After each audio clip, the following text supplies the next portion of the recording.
بسم اللہ الرحمن الرحیم۔ السلام علیکم۔ یہ national audio library for the blind کی آواز ہے۔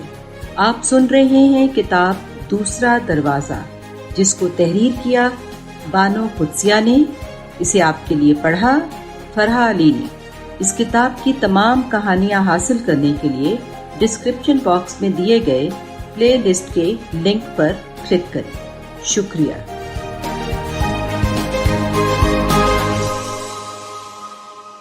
نیت شوق۔ جب بھی افتخار شام گئے گھر لوٹتا، ایک ہی منظر سے دوچار ہوتا۔ گیٹ کے سیاہ پھاٹک کے پاس اس کے دونوں بچے شور مچاتے، تالیاں بجاتے، اپنے کتے براؤنی سے کہتے، براؤنی ابو جی آئے، براؤنی ابو جی آئے۔ کبھی کبھی اس کی بیٹی گیٹ کے ایک پٹ پر چڑھی اسے جھلا رہی ہوتی، لیکن اسے دیکھتے ہی وہ چھلانگ لگا کر نیچے اترتی اور چھوٹے بھائی کے ساتھ چلانا شروع کر دیتی، براؤنی ابو جی آئے، براؤنی ابو جی آئے۔ وہ گاڑی گیٹ کے پاس روک لیتا۔ اسے پارک کرنا، گیراج میں رکھنا ڈرائیور کا کام تھا۔ آیا ادب سے سر کا دوپٹہ درست کر کے سلام کرتی۔ مالی کھرپا رمبا رکھ کے کھڑا ہو جاتا۔ افتخار کی آمد پر دفتر میں، گھر میں ہر جاندار چیز چوکس ہو جاتی تھی۔ اس کے پاس لوگوں کی توجہ حاصل کرنے کے کئی لیور، پیچکس، اسکرو ڈرائیور تھے، لیکن لان میں بیٹھی موم کی پتلی کسی آگ سے نہ پگھلتی۔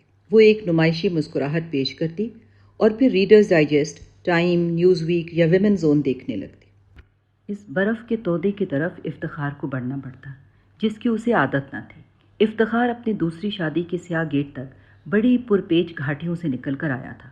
راستے میں کئی خطرناک موڑ، چہروں پر ڈھاٹے باندھے لٹیرے، بیچ کھانے والے بیوپاری، گنڈا تعویذ کرنے والی عورتیں، 420 عامل، جھگڑالو رشتہ دار، ناسے مشفق، سودے باز، خیر خواہ۔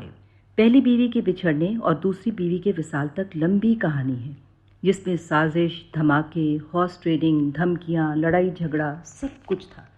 ایک نہیں تھا تو وہ سکون، جس کو اس کالے گیٹ کے اندر بھی وہ نہیں پا رہا تھا۔ پہلی بیوی سے دوسری بیوی تک کا سفر کرنے کے بعد اب وہ تھک گیا تھا۔ کبھی کبھی گھر کی طرف لوٹتے ہوئے اسے ڈر لگنے لگتا۔ وہ سوچتا، بھلا پہلے گھر سے دوسرا گھر کیسے مختلف تھا؟ پہلے گھر میں اس کی برف کی تودہ نسرین کے ہونٹ سلے رہتے تھے۔ وہ نہ کبھی اندر کی بات کرتی، نہ خوش نظر آتی۔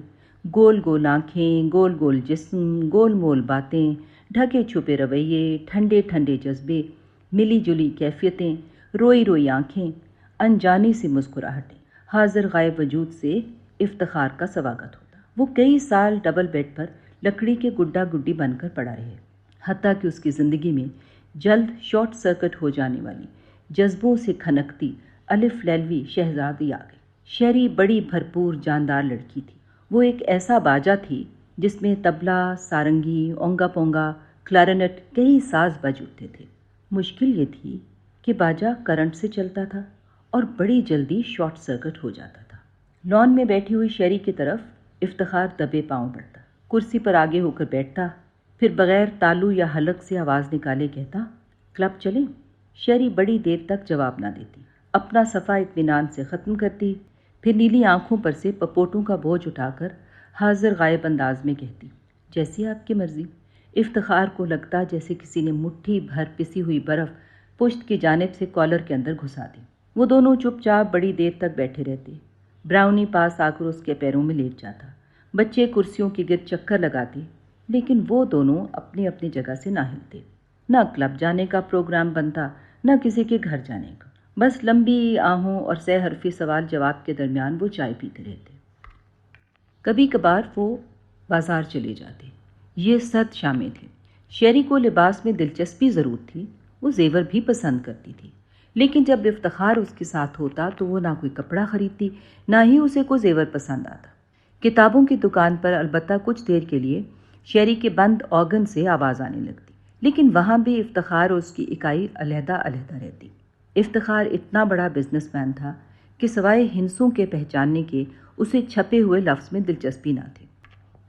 کتابوں کی دکان پر افتخار کچھ دیر ہاروسکوپ کے کتابچے دیکھتا رہتا۔ اسے اس بات میں گہری دلچسپی تھی کہ یہ لوگ کس قدر دل عزیز ہوتے ہیں۔ برج اسد میں پیدا ہونے والا افتخار ہمیشہ لوگوں کی توجہ کا مرکز رہا۔ ان کتابوں سے بھری دکانوں پر ستارہ شمس کے زیر سایہ پلنے والے کا دم گھٹنے لگا، اور وہ کبھی دکان کے اندر اور کبھی باہر سگریٹ پینے میں مشغول ہو جاتا۔ شہری کے ساتھ اب ہوٹلوں میں جانا بھی مشکل ہو گیا تھا، کیونکہ وہ سنبل اور احمد کی پیدائش کے بعد ڈائٹنگ کرنے لگی تھی۔ ایک لائم جوس کا گلاس آرڈر کرنے کے بعد شہری باقی تمام وقت کھانے سے کھیلنے میں گزارتی۔ اسے کھانا کھانے میں دلچسپی نہ رہی تھی۔ افتخار کو کام و دہن کی لذت میں مبتلا دیکھ کر اسے اندر ہی اندر ابکائیاں سی آنے لگتی۔ اگر وہ دونوں کسی ریسٹورینٹ میں چلے جاتے تو عموماً یہ گفتگو ہوتی: تھوڑا سا روسٹ لے لو، یہ تو وزن نہیں بڑھاتا۔ نہیں، آپ کھائیں۔ سوپ لے لو، تھائی سوپ تو تمہیں پسند ہے، افتخار کہتا۔ کبھی تھا، شیری جواب دیتی۔ بھئی آئس کریم تو لو شیری، یہاں کی آئس کریم تباہ کن ہے۔ تمہیں پتہ ہے افتخار، احمد کے بعد میں نے کتنی مشکل سے 30 پاؤنڈ گوشت اتارا ہے اپنے وزن سے۔ افتخار کھاتا چلا جاتا، شیری لائم جوس پیتی اور گھورتی رہتی۔ واپسی پہ دونوں پان یوں چباتے جیسے لوہے کے چنے چبا رہے ہوں۔ شہر کے وی آئی پی ہونے کے ناطے انہیں شادی بیاہ میں شرکت کرنا اور پارٹیوں میں بھی شریک ہونا پڑتا۔ ایسے میں افتخار کی نگاہیں شیری کے تعاقب میں رہتی، لیکن شیری کی آنکھوں میں افتخار کی پہچان نہ ہوتی۔ وہ لوگوں میں گھومتی پھرتی، باتیں کرتی، کبھی طبلہ کبھی سارنگی رہتی، لیکن جو ہی وہ دونوں کار میں اکیلے ہوتے، باجا شارٹ سرکٹ ہو جاتا۔ انجوائے کیا؟ افتخار دلچسپی سے پوچھتا۔ مسز نسیم تمہاری بہت تعریف کر رہی تھی۔ اچھا، کہہ رہی تھی کہ تمہاری وائف کا ذوق بہت اچھا ہے۔ Thank you. علیز یورپ سے آ گئے ہیں، کل ان سے ملنے چلیں؟ جیسی آپ کی مرضی، شیری جواب دیتی۔ افتخار کو چپ لگ جاتی، اور اسی طرح وہ دونوں تھکے تھکے بجھے بجھے اپنے اپنے غسل خانے میں جا کر ٹوتھ برش پھیرنے لگتے، جیسے کوئی کڑوی چیز کھا گئے ہوں۔ لوگ تو چاندی کے چمچے کو منہ میں لے کر پیدا ہوتے ہیں، افتخار سونے کے چمچے کو منہ اور ہاتھوں میں لے کر اس دنیا میں آیا تھا۔ بچپن میں اس کی حرکتوں پر تالیاں بجانا، ہنسنا، صدقہ خیرات کرنا ارد گرد کے لوگوں کا کام تھا۔ برج اسد میں پیدا ہونے والے اس ذہین لیو کا ہر کام، ہر بات ایسی تھی کہ لوگ اسے گھیرے میں لے کر واہ واہ کے ڈونگرے برسانے لگتے۔ جب تک اس کی پہلی شادی ہوئی، اسے لوگوں کو چونکانے، گرویدہ کرنے اور اپنی ذات میں مبتلا رکھنے کا فن آ چکا تھا۔ نسرین نے کچھ سال تو اسے برداشت کیا اور پھر برف کا تودا بن گئی۔ بیوی کی بے حسی سے اس کی شخصیت پر کوئی خاص اثر نہ پڑا۔ تب وہ مشکل سے 30 برس کا تھا، اور اس عمر میں انسان ابھی چٹانوں میں بہنے کے قابل ہوتا ہے۔ اسے عورتوں کو اپنی محبت میں مبتلا کرنے کا فن تو نہ آیا، لیکن شکر گزار وہ سبھی کو کر لیتا تھا۔ افتخار کا خیال تھا کہ شکر گزاری سے محبت تک کا فاصلہ 2-4 قدم سے زیادہ نہیں۔ وہ بچپن سے ہی اس قدر پسندیدہ رہا تھا کہ وہ سمجھ ہی نہیں سکتا تھا کہ اس میں کوئی عیب بھی ہے۔ اپنی توجہ دے کر، دولت نچھاور کر کے، وقت نظر کر کے، وہ دوسروں کو شکر گزار اور مروب کرنے کا فن جانتا تھا۔ اپنے آپ کو درست مناسب سمجھنے کی اسے عادت پڑ چکی تھی۔ اس لیے جب پہلی بیوی نے اس کے سامنے منت سماجت، توبہ تلہ، حضور فیض گنجور نہ کیا تو افتخار کو اپنے آپ پر تو کوئی شبہ نہ ہوا۔ البتہ برف کے تودے جیسی نسرین کے ساتھ اس کا سفر ختم ہو گیا۔ شہرزاد کے ساتھ وہ پرانی ہسٹری دہرانا نہیں چاہتا تھا، اس لیے ان پچھلے 10 برسوں میں اس نے نئی فیکٹریاں لگانے کے بجائے سارا وقت، دولت، توجہ شیری پر صرف کی۔ لیکن 2 بچوں کے پیدائش کے بعد سے وہ محسوس کرنے لگا کہ گراف پھر نیچے کی طرف جا رہا ہے، اور ہولے ہولے سرکتے سرکتے شیری بھی ویسی ہی ناشکر گزار نکلتی آ رہی تھی جیسی اس کی خالہ زاد نسرین۔ افتخار نے کئی حربے آزمائے، ان میں سے ایک دیگر ممالک کا سفر بھی تھا۔ ایک روز وہ بڑی خوشی سے گھر لوٹا۔ حسب معمول شیری لان میں سفید پھولوں سے لدی ٹیوب روز کی کیاری کے سامنے بیٹھی پکچر کارڈ کا حصہ لگ رہی تھی۔ شیری سے 10 فٹ کے فاصلے پر ہر آدھے منٹ کے بعد امریکی فوارہ شر شر پانی کا چھڑکاؤ کر کے لوٹتا تھا۔ 2 چھوٹی سی چڑیاں اس بارش میں نہا رہی تھیں۔ جو ہی فوارہ لوٹ جاتا، وہ جھرجھری لے کر گھاس پر لوٹنے لگتی۔ افتخار خوشی سے اس کے پاس پہنچا اور سفید میز پر پاسپورٹ اور ٹکٹ رکھ کر بولا، ہم امریکہ جا رہے ہیں، میری ایک میٹنگ ہے، تم ساتھ چلو گی؟ جیسی آپ کی مرضی۔ ہم ٹیکسس جا رہے ہیں۔ ٹھیک ہے، کیا تمہیں خوشی نہیں ہوئی؟ شیری چپ رہی۔ جب بھی تم ملک سے باہر جاتی ہو تم خوش رہتی ہو شیری۔ ہاں، نئی جگہ، نئی خبر جیسی ہوتی ہے، لیکن اس کا چام دیر تک نہیں رہتا۔ کیا تم ٹیکسس جانا نہیں چاہتی؟ میں نے دیکھا تو ہوا ہے، لیکن جیسی آپ کی مرضی۔ یہ کہہ کر شیری اندر چلی گئی۔ افتخار چپ چاپ فوارے میں نہاتی چڑیوں کو دیکھنے لگا۔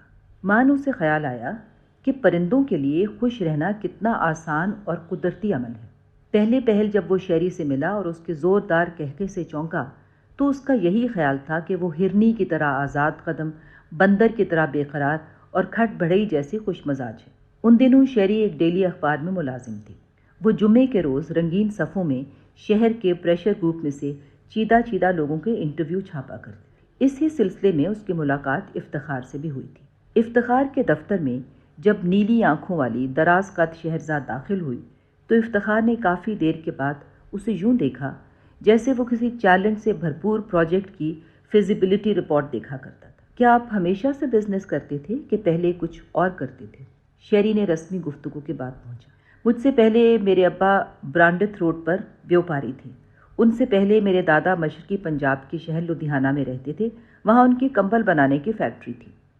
یعنی تجار ابن تجار ابن تجار، وہ ہنس کر بولی۔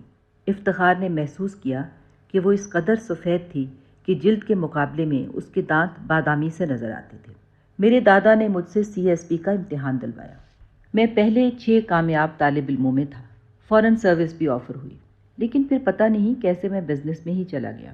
یہ تو آپ کے جینز کی وجہ سے ہوا، بزنس آپ کے لہو میں جو ہے۔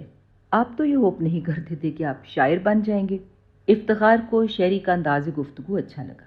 عام طور پر اسے جن لوگوں سے پالا پڑتا وہ اس کے ساتھ کرسی پر آگے ہو کر بیٹھتے اور اپنے دل سے زیادہ اس کے جذبات کا خیال کر کے بات کرتے۔ بڑی دیر انٹرویو جاری رہا۔ آخر میں جب شیری چلنے لگی تو افتخار نے چہل کے انداز میں کہا، کیا میں بھی آپ سے چند سوال کر سکتا ہوں؟ ضرور ضرور، لیکن پلیز زیادہ پرسنل نہ ہوں۔ میں کسی اجنبی کے ساتھ اپنی پرسنل لائف نہیں شیئر کرتی۔ افتخار کی آری لوہے کے گارڈر پر لگ کر کند ہو گئی۔ میں آپ کا ایڈریس وغیرہ معلوم نہیں کرنا چاہتا۔ میں تو صرف یہ معلوم کرنا چاہتا تھا، صرف کیوریوسٹی کی وجہ سے، کہ آپ نے اخبار میں جاب کرنا کیوں پسند کیا۔ میں سمجھتی ہوں، لیکن آپ نہیں سمجھیں گے۔ افتخار ہنس پڑا۔ کسی اجنبی کی انٹیلیجنس پر اتنی جلدی ہٹ نہیں کرنا چاہیے۔ میں نے اخبار میں اس لیے جاب لی ہے کہ وہاں ایکسائٹمنٹ ہوتی ہے، وہاں ایڈونچر کا احساس ہوتا ہے، کچھ نیا ہوتا ہے ہر روز۔ مجھے روٹین سے بڑا ڈر لگتا ہے۔ میرا خیال ہے کہ اماں حوا کو بھی جنت کی روٹین ہی بری لگی ہوگی۔ ہر روز وہی باغ، وہی موسم، وہی پھل۔ میں تو مر ہی جاتی جنت۔ چڑیاں اب فوارے میں نہا دھو کر اڑ گئی تھی۔ افتخار نے پاسپورٹ اور امریکہ کے ٹکٹ اٹھائے اور اندر جانے کے بجائے دوبارہ دفتر کی طرف کار موڑ لی۔ افتخار جانتا تھا کہ اس جیسے امیر لوگوں کے پاس اضطراب، بے سکونی، رفتار، تجزیہ، معلومات، پروگرام، پروجیکٹ تو بہت تھے، لیکن انہی چیزوں نے اس جیسے لوگوں کے جسم اور روح کا نظام درہم بھرم کر دیا تھا کہ وہ اور اس جیسے دوسرے امیر لوگوں کا نظام حسن متاثر ہو چکا تھا۔ کبھی وہ قبض کا شکار رہتے، کبھی اسہال کا، کبھی گیس کی شکایت رہتی اور کبھی السر کی۔ جسم کی ساخت بھی نارمل کسی کسی کی تھی۔ یا تو امیر آدمی ڈائٹنگ اور جاگر کے چکر میں تھا یا انڈر ویٹ ہو کر وٹامنز پھانکتا تھا۔ وہ بھی اپنے جیسے VIP سے مختلف نہیں تھا۔ وہ جانتا تھا کہ تھوڑا بہت اضطراب، بے چینی، مسئلے زندگی کی بوریت کو کم کرتے ہیں، انسان کو کچھ کرنے اور تبدیلی کا خواہاں رکھتے ہیں۔ لیکن شیری نے غالباً اپنی بے چینی کا تھریش ہولڈ بہت بڑھا لیا تھا۔ اب تھوڑی پریشانی اسے آنکھ نہیں مار سکتی۔ وہ سوچ رہا تھا کہ شاید شیری کے لیے پھر کسی اخبار میں جاب کرنا آسان ہو۔ جس وقت وہ اخبار کے ایڈیٹر کو فون میں لانے میں مشغول تھا، اس کا PA اندر داخل ہوا۔ سر، میں نے موٹر سائیکل نکالی تو دیکھا آپ کی گاڑی کھڑی ہے۔ Any problem? لیکن پرابلم تو کالے گیٹ کے اندر سیاہ بلی کی طرح کئی سال سے بیٹھا تھا۔ اسے گمان بھی نہ تھا کہ بلی کو ایسی آسانی سے بھی بھگایا جا سکتا ہے۔ جو مسئلہ 4 سال سے جوں کا توں بیٹھا تھا، تتر کھمبی بدلی بن کر ہوا ہو گیا۔ اس شام جب وہ گھر لوٹا تو گیٹ بند تھا۔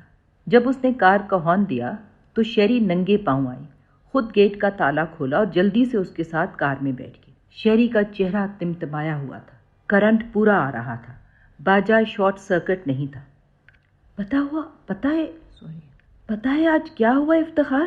میں تو ڈر گئی ہوں۔ آیا اور بچے اندر ہیں۔ میں نے آیا کو حکم دے دیا ہے کہ بچے باہر نہیں نکل سکتے۔ آپ کا پستول نکال کے خانسامہ جی کو دے دیا ہے۔ اوہو، آخر ہوا کیا؟ کار سے اتر کر وہ دونوں اندر کی طرف چلنے لگے تو شیری نے افتخار کے بازو میں ہاتھ ڈال لیا اور اس کے ساتھ جڑ کر چلنے لگی۔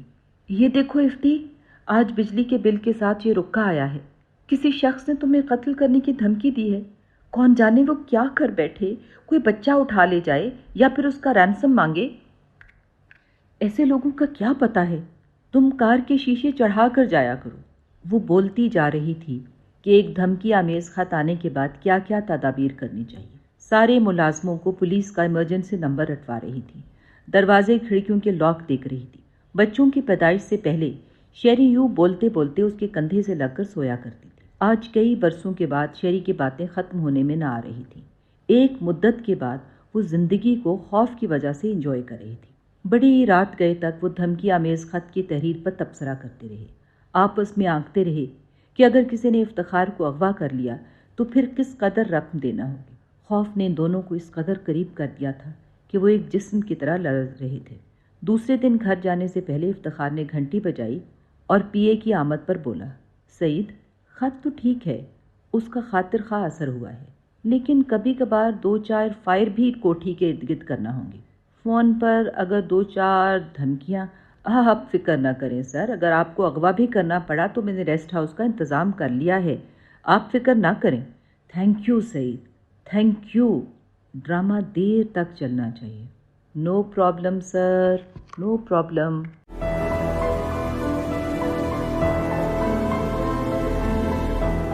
اگر آپ نے ہمارا چینل سبسکرائب نہیں کیا تو ابھی سبسکرائب کریں اور ساتھ ہی بیل آئیکن پر کلک کریں تاکہ ہماری نئی آنے والی بکس کی اپڈیٹس آپ کو ملتی رہیں۔ لائک کریں، شیئر کریں اور کمنٹس کر کے اپنی رائے کا اظہار کریں، اور یہ بھی بتائیں کہ آپ کو ہماری بکس کیسی لگتی ہیں۔ مزید معلومات اور ڈسکشن کے لیے ڈسکرپشن میں دیے گئے لنک پر کلک کر کے ہمارا واٹس ایپ گروپ جوائن کریں۔ شکریہ۔